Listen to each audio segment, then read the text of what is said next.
This is 8.2, substitution method, day 2. So we're going to continue looking at the substitution method. For an aside, if you look at the 8.3 in the book, they teach something called the addition method, and I'm not going to get into the addition method. If you want to try it, let me know, and I'll work with you one-on-one. But right now, we're going to actually just stick with the substitution method.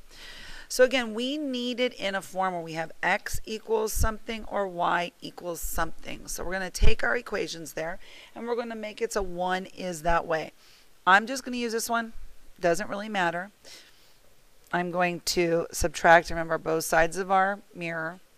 Subtract the 3y from both sides. That does give me a 0, so I'm left with 3x equals negative 3y. Divide this side by 3. So on this side we have x, and on this side we have negative y. Okay, so when we're solving for x or we're solving for y in these cases, we're not going to get rid of the other letter. It's just getting them all by themselves. So now another name for x is negative y. So I'm going to take this up here, and where you see x, we're going to plug it in. So 3 times negative y minus 3y equals 6. Solving again, cleaning that up to negative 3y. Now, I have two types of y. I have negative 3 and negative 3. They're both negative. I'm going to add negative 6y. Opposite operations. So y is negative 1. So we happen to know that in this one, y is negative 1. If we come up here, and what I would suggest doing, even though you could do it here, is go all the way up to one of the original equations. So I'm going to use this one over here. 3x plus 3y equals 0. We know y right now, so I'm going to plug that in. And I get 3x minus 3. And now I solve for x. Add that 3 to both sides. This gives us that 0. And here I get 3, and here I get 3x. All right, so now if I divide both sides by 3, I get x equals 1. So we have 1, negative 1 as our point. All right, so now let's go back and let's look at the next one. Again, we don't have anything easy to switch it over, so we're just going to find one of the letters we want to substitute. We want to get by itself, pardon me. So I'm still going to start over here just because, no other reason.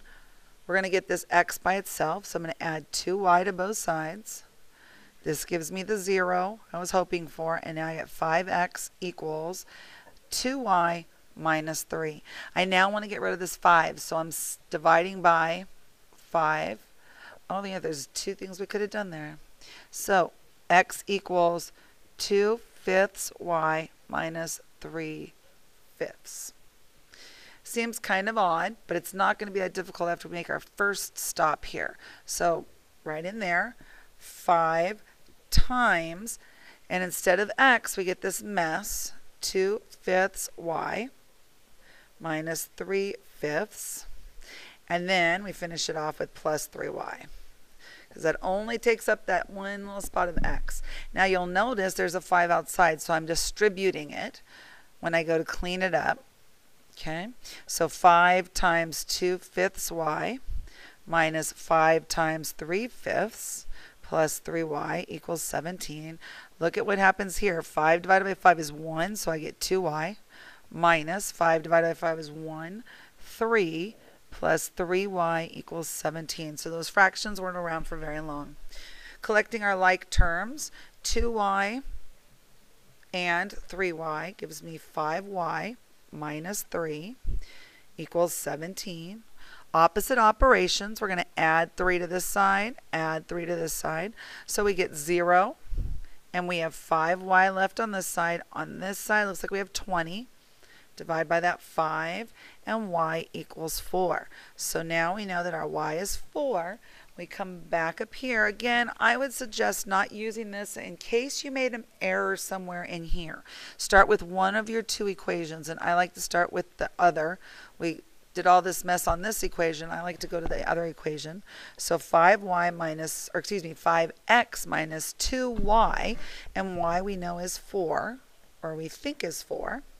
So 5x minus 8. Make your mirror so you're doing it on both sides. Add that 8 to both sides. 0 here, so 5x equals 8 minus 3, which is 5. So x equals 1. So we get the equation 1, 4. So let's do another set.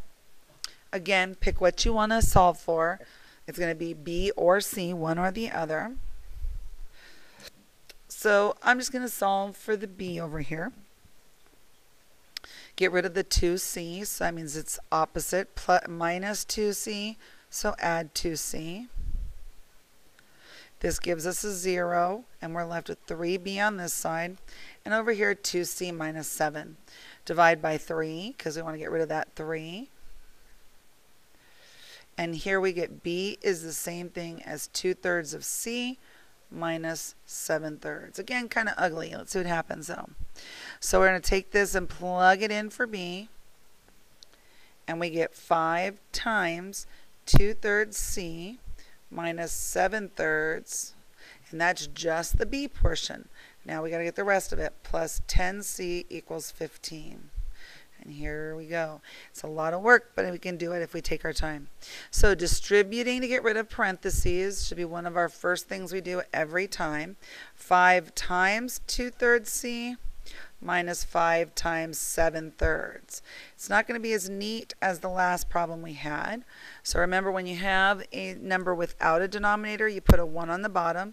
2 times 5 is 10/3 c minus 35/3 plus 10c equals 15.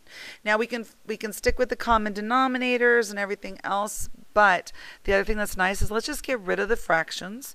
Common denominator would be 3, so I'm going to multiply every single part of this equation by 3.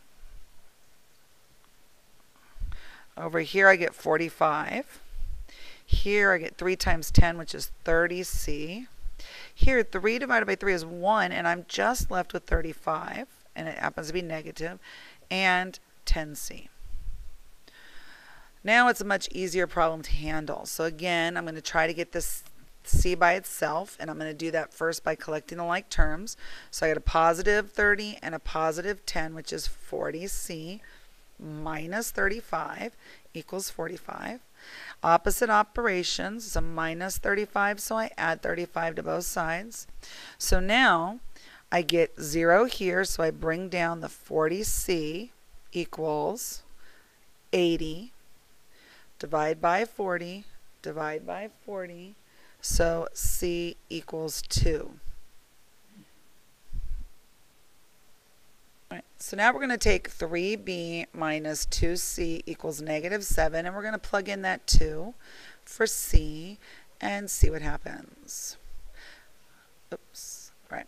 So now 3b minus 4 equals negative 7. I'm going to add that 4 to both sides.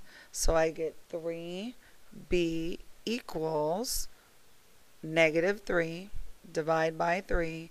b is negative 1. So we get that our final answer is negative 1, 2.